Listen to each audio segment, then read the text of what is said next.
Bro, if you think the World Tournament is bad right now, let me tell you a little story about the early days of World Tournament. Back then, we didn't even have key leaders in the game, let alone AoE units. Resources were scarce, your units weren't even fully awakened or fully SL level. It took years for battles to end, and that's not even the worst of it. The rewards were absolutely trash. You needed 100 wins to get a single SSR ticket. One SSR ticket. I heard you're tired of grinding Prime Battle LRs, huh?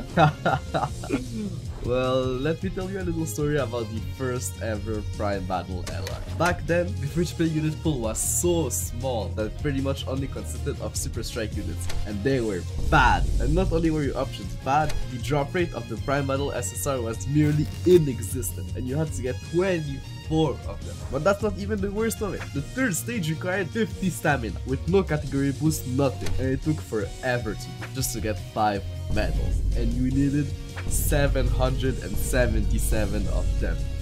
You probably already heard how broken Strength Gogeta was on release, but did you know that his banner featured 12 characters while Janemba's banner only featured 9? Not only that, but there's a rumor that the first year anniversary banner had lowered SSR rates, which isn't entirely true. They did lower the rates of the banners on global, but they did it across all banners in 18 days after the initial release of the first year anniversary banners. So you've probably already heard how hyped the second year anniversary units were at release. But did you know that they were so hyped that the Dokkan servers actually broke when they released? It was also the anniversary that introduced the Gold Zone, which you could exchange for one of the 5 OG leaders. On global, we had the legendary election where we could vote for which character we went to see next as an LR. On JP, they had the first ever battlefield, which was interesting to say the least.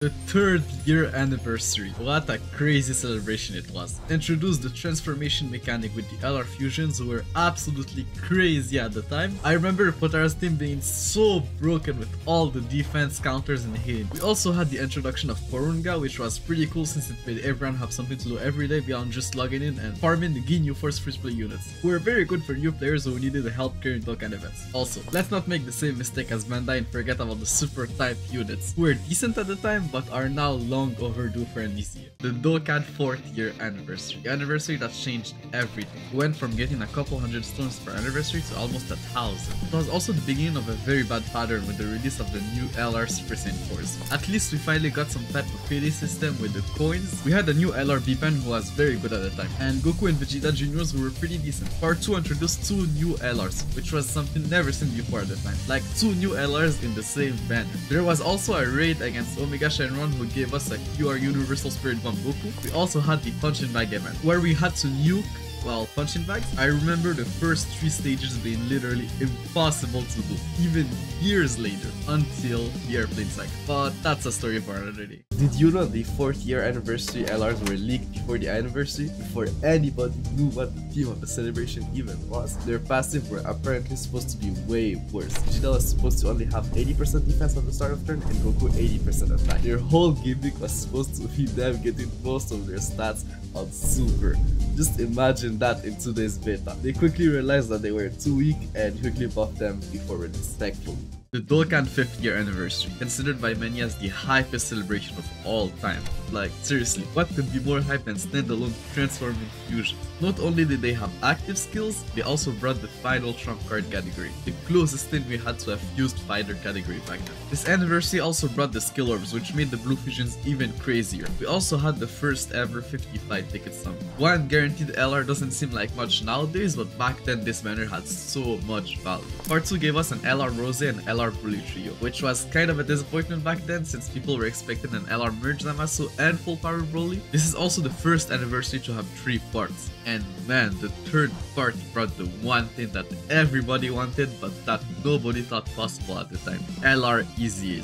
And even though the first LR Easy was quite disappointing, it at least made it possible and something to look forward to after the anniversary. Dokkan 6th year anniversary, featuring LR MUI Goku and LR Super Saiyan 4 Evolution Vegeta, both introducing the revived mechanic into the game. This anniversary had the best free-to-play units out of all the anniversaries so far. They all did pretty well in the God event, but all I remember about that event was the damn cloud. But it wasn't all bad. We had the easy of the first ever category league. Then was not hype, but not as hype as when we saw the easy of LR Furku in the It was way too soon for them to easy at the time, and it showed, because they really held back on that easy, just like how they did with the part 2 LRs. We could have had an LR hit, LR Jiren, LR got Tofu, or if they wanted to go crazy, a Revive and Spirit Bamboo. But instead, we got 2 LRs per 70. I guess the new tickets made up for it. 6% is the actual dodge chance you would gain from giving 20 dodge to LR, AGL, MUI Goku. And that's because in Dokkan, dodge from the hidden potential system is actually calculated separately. So if a unit has a great chance to dodge from his passive and 20 dodge from his potential system, take the max stat subtracted by the base stat, multiply it by 0.4839, add that number to the max stat, and boom, you've got yourself the base easiest stats of any unit you possibly want. MVP 17, in Goku Black, Tech Trunks, AGL Zamasu, Physical Piccolo, in Future Gohan, and AGL Android 13. And all you had to do was 27,845 is the exact amount of defense in Goku Black would get per stack with his post easiest stats. If we take into account his links, it would be about 43,160. So clearly easiest stats are not enough to carry this guy. He needs some sort of defense because 108,801 is the amount of defense Chadhan gets per super attack, and he guards. To put this into perspective, Gohan needs about 8 super attacks to double digit tank a Cell Max super attack. This is extremely impressive when you take into account the fact that this guy released in 2020. And what if Tech Power Beyond the Extreme Gohan Teen massively stacked attack and defense? Currently when rainbowed, Gohan gains about 65 to 100k defense per stack depending on how many of his links are active, which means that he needs about 8 to 16 stacks to take double digit from a Cell Max super attack at the start of turn. If Gohan massively stacked, he would only need about 4 to 8 super attacks to double digit tank the hardest hidden super attack in the game. And that's not even including the support type buff or skill orbs. This guy could potentially only need like 2 supers to tank anything in the game, which is crazy. So initially, before the official translations, it seemed like LR Ultimate Gohan was stacking defense on his 12p. Now we know he does not. But what if our timeline just sucked a little bit less and Gohan actually stacked? Well, according to my calculations, Gohan would approximately get about 100k defense per stack if he was rainbowed and fully built up. Which means that with about 6 stacks and post super, because yes, even if he stacked, you're not running this guy in slot 1, he would take no damage from a Broly super attack, about 60k from a Metal Cooler Core super attack, and about 300k from a Cell Max super attack. During the 8th-year anniversary fan meetup, an interesting question came up. Are there currently any plans to implement anything past Extreme Z Awakening? The response was along the line of yes, if we manage to find a way to do it in a way that the cycle of the unit aging and needing another upgrade doesn't repeat itself. Well, I think there's only one real way to do it, and is to give them irreplaceable utility. Look at AGL Golden Frieza or Super Sentry Vegeta. Those units still hold up to this day. And what better way to do it than to give those easier units a new mechanic called Z Ability, which would essentially work as a secondary leader skill, buffing the whole team as long as they're part of it. What do you think? the first ever worldwide celebration. It introduced Super Saiyan 4 Gogeta and Omega Shenron into the game, completely shifting the meta with their new category leader skills. Well, at least for GP players, because on global we got to-be-released leader skills. What a way to kill the hype. And if that wasn't bad enough, we had to wait for update 2.6.1 for the category system to be implemented into the game, which was about 3 months later. They also gave everyone 20 stones every single day until 20 million stones have been distributed, which took about 11 days to be done. We also had the first ever VS campaign, and unfortunately global players lost, so we got Yamcha instead of Pink Shirt Vegeta. We also got some nice awakenings, as well as a free-to-play Bulma and Prime Battle LR Super Saiyan Goku Legendary campaign, which was very useful at the time for free-to-play players, since the best free-to-play team was actually a full tech team. The 250 million download celebration, introducing Transforming Goku and Transforming Frieza. They were pretty cool, but nothing game-breaking, as there was no type of hard content at the time. It was long enough for them to really shine. They gave up on the stones distribution this year and instead gave us the launch event, which gave 10 stones a day for a week. We also had the first ever Transforming free-to-play unit being Piccolo. He was great for a free-to-play unit, but lacked linking partners and a good game. Part 2 brought LR Goku and Frieza, a unit that was way ahead of its time. Their leader skill was by far the best in the game, and that's for years to come. Their team was limited, but it only got better with time. They were also the hardest hitting unit turn 1, dishing out 7 to 8 digit super attacks, which was something out of this world at the time. We also had a raid against Jiren, which gave some potential orbs and train item, but nothing crazy. The first worldwide celebration to have the headlining Dokkan Fest's LRs. Cell was a super bad road monster, but still seen as the worst Dokkan Fest LR at the time because he had a very bad transforming condition. As for Gohan, well, he was good, but that transforming condition was probably one of Dokkan's biggest L, especially when you take into account the fact that the Banner Unit 16 that came alongside him was int and didn't fit under Gohan's leader skill. We also had the introduction of the exchange mechanic with the new free-to-play unit who were very good in the legendary Goku event. We also had a tile event that gave broken tiles, which you could exchange for nothing actually. I still got my 71 tiles. Part 2 brought the LR androids who were alright, the renewal of int LR Super Saiyan 2 Gohan Ultra Super Attack, introduction of the Infinite Dragon Ball History event, and Extreme Z areas. Just so you know, before Extreme Z areas, free-to-play units used to have their own easy events that gave the regular easy rewards, so you could guess that going from 30 to 3 stones didn't make people very happy. Worldwide celebration. I guess Dokkan didn't hit their download mark this year. Celebration was Busagatin with the part 1 LRs being Super Vegito and Gohan. Strength Super Vegito design was so good at the time. Gohan had some flaws but was still a very good unit. Nonetheless, it was still a huge upgrade from the previous year LRs. The worldwide tickets were replaced by Memorial Dragon Stones, which now gave you the ability to choose the unit you want. Well, only if you were well, because damn were these units expensive. The free-to-play units were pretty decent and they introduced the unit super attack mechanic into the game. The launch event was back, giving 20 stones per week for 5 weeks. Part 2 brought an LR Vegeta who had a banging OST. They also remade LR Majin Vegeta 12 key super attack, the second and last time Dokkan ever remade a unit super attack. We also had the easy of LR Hercule, who was very expensive and pretty decent in some Super Battle stages. Also, GP lost the VS campaign and got that unique name tag Angel Super Saiyan Vegeta. The 350 million download celebration. The first ever real Planet Namek Saga Dual Dokkan Fest, introducing LR Super Saiyan Goku and LR Full Power Frieza. Both units were very good at the time, but Frieza came with his perfect linking partner. I wish I could say the same about Goku. Part 2 brought for the first time during a worldwide celebration 2 new LRs. They were alright, but nothing game breaking like the usual. The celebration came with a lot of easies.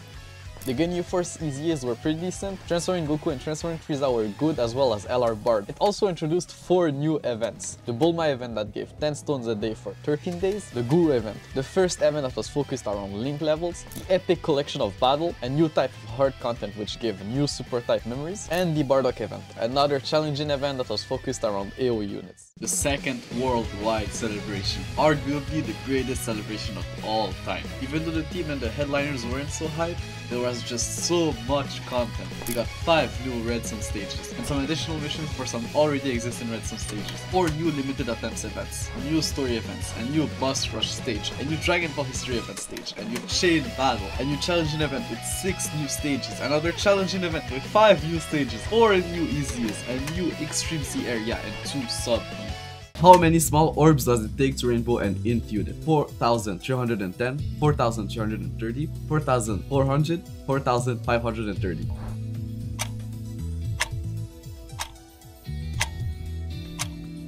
The correct answer is 4,330. The first ever Strength Dokkan Fest character. Strength Broly, Strength Gogeta, Strength Super Saiyan 3 Vegeta, Strength Omega Shenron.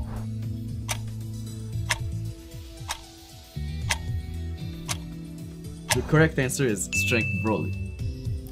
First unit to ever release with an AoE. Strength Dokkan Fest Broly, Arale, Trunks, or Childman.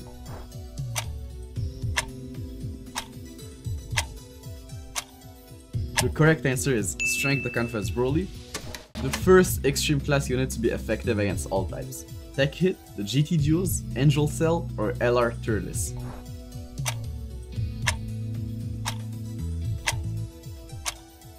The right answer is the GT Duos. The first unit to stack defense. Frieza First Form, free-to-play Vegito Blue, SR OX King, or AGL Birder.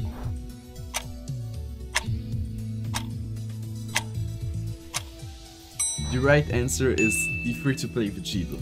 The first unit to have an active skill. LR B-Pen, LR Super Saiyan 4 Goku, LR Super Saiyan 4 Vegeta, or all of the above.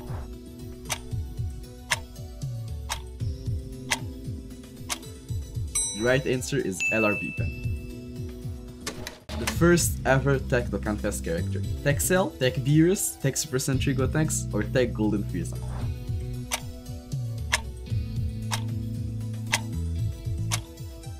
The right answer is Tech Cell. The third category leader to ever release. Physical Super Vegito, in Golden Frieza, in Super Saiyan 3 Bardock, or Strength Ultimate Gohan.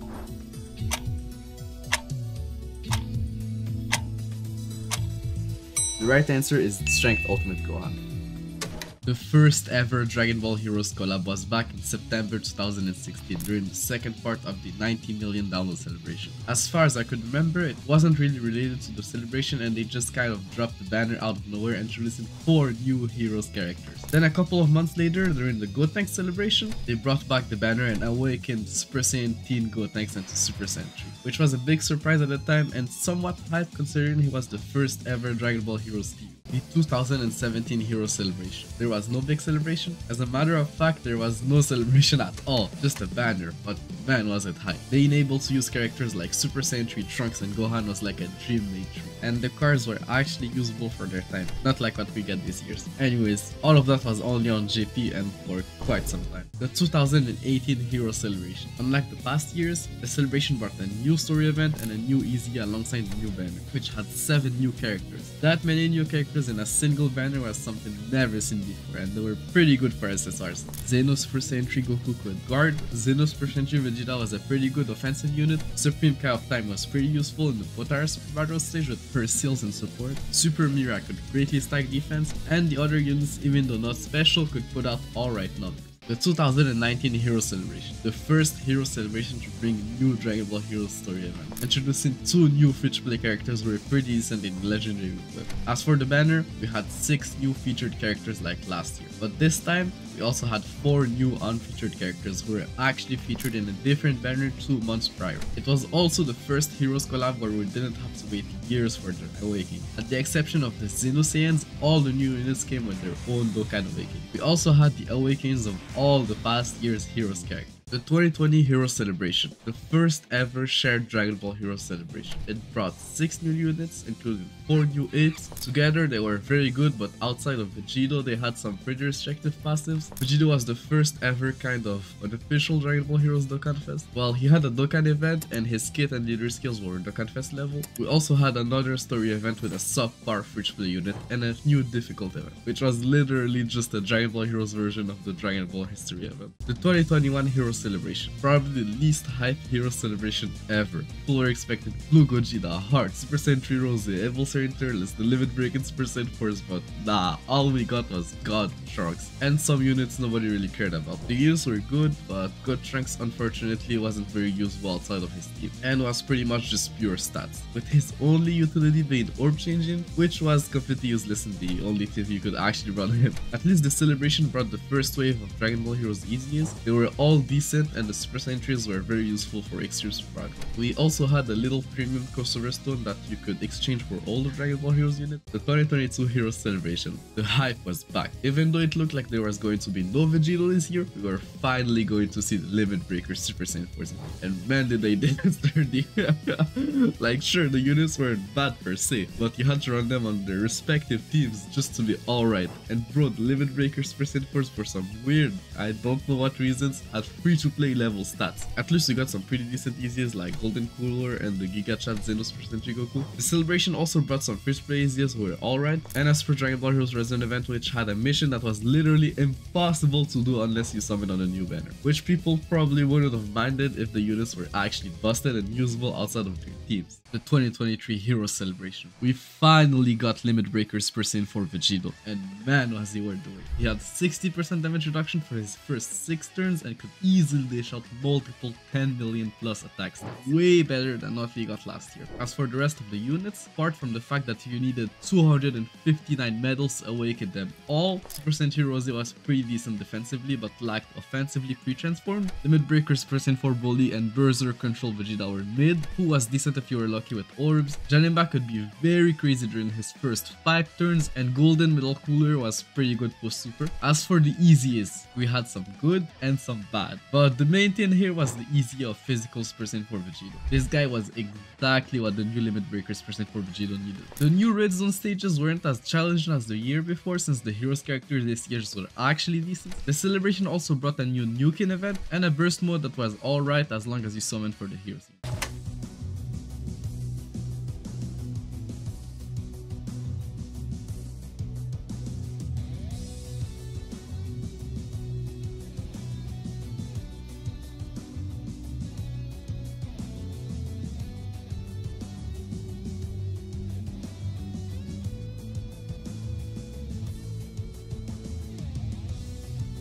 The dark days of Dokkan. Yes, indeed. Back when people used to spend stones to beat Dokkan events, and honestly, I can't blame them. Just look at that. A freaking type advented Dokkan attack didn't even take 1 health bar from Broly. Like, bro, what?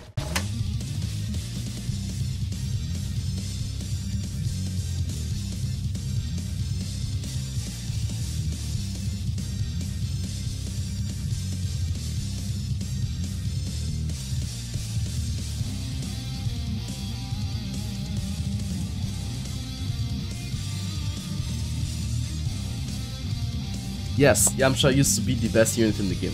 You didn't know? Okay, no, he wasn't. It's just a visual bug from the dark days of Dokkan.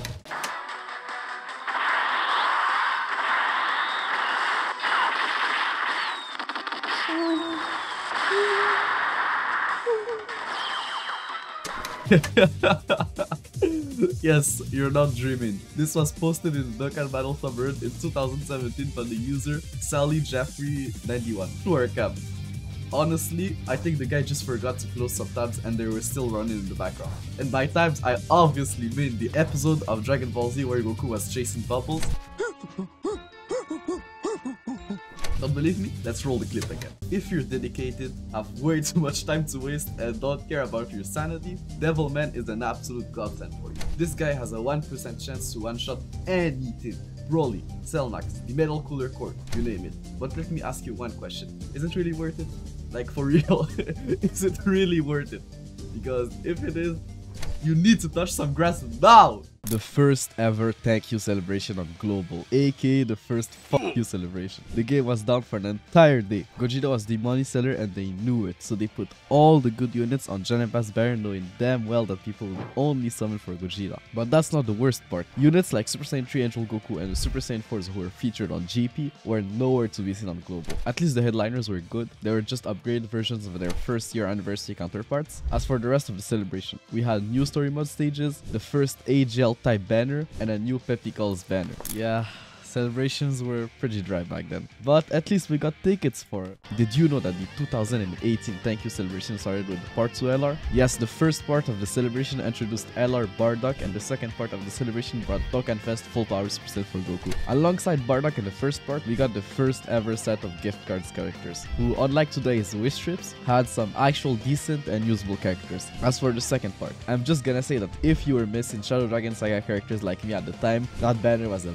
blessing. Honestly, if you're a new player, that celebration as a whole was insanely valuable. It brought in Gohan Hizie, who was probably one of the best filler units of all time, as the guy only did one key to super attack. But let's not forget the Tanabata banner, who was obviously a bait that I fell for. I remember clearly dreaming about pulling in Vegito, waking up for school, summoning first thing in the morning like some crackhead, just to get shafted. At least the celebration gave a grand total of 507 stones. Did you know that the daily capsule was first introduced in the 2019 thank you celebration as a global exclusive? With the Goku Day Global first, this was really one of global greatest here. But let's not digress. The celebration was future themed and introduced 2 new transforming units. Trunks, who was a monster in the legendary Goku event, and Zamasu, who was a monster in SBR as long as you had a Icarus or Whis active. As every thank you celebration, it brought the typical Poringa wishes and thank you gift cards. We also had Trunks legendary campaign, since the second part on JP had the global first.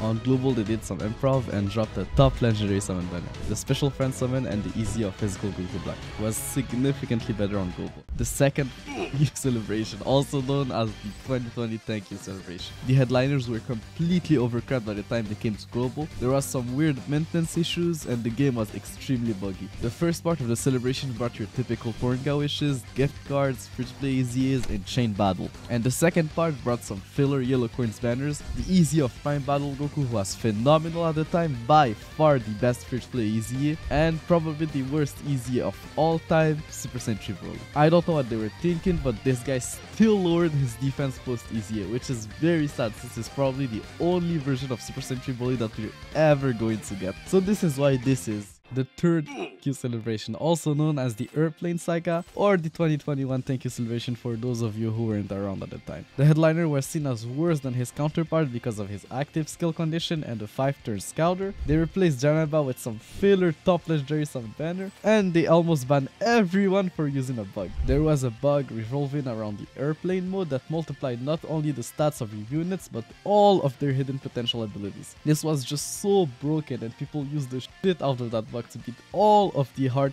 content that was complete bullshit at the time, like the Corded Body and Mind Legendary Goku event mission or the first 2 stages of the Punch It Bag event. I still remember the Dokkan subreddit being flooded with cope when they announced that people who exploited that bug were going to get banned. The 2022 thank you celebration. From what I remember, the celebration was so dry. Like, first of all, they replaced the usual Tanabata banner with probably the worst Dokkan Fest of 2022. God, was that banner awful. The gift cards characters were starting to get old. The easy of Int Age-old Golden Frieza was completely unusable outside of SBR. And I think the second part of the celebration was probably the worst part 2 of any celebration ever. Instead of merge Zamasu or Vegeta and Trunks, we got some random filler banner. And I kid you not, the only content was one extreme Super Battle stage and a World Tournament. Yeah, nothing else. Literally nothing else. And this is why this is...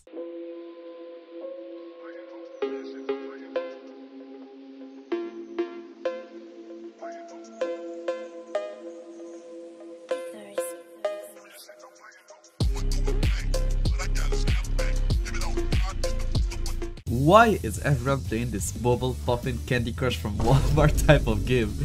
Well, short answer, Dragon Ball. Long answer, the animations are great, the OSTs are absolutely fire, the gameplay is simple but fun, there's no PvP, the game is not time consuming, like you can still have a life on the side. Are you sure about that? Okay, I'll stop the cap. This is the real long answer. Dragon Ball. Z, Super, GT and Heroes.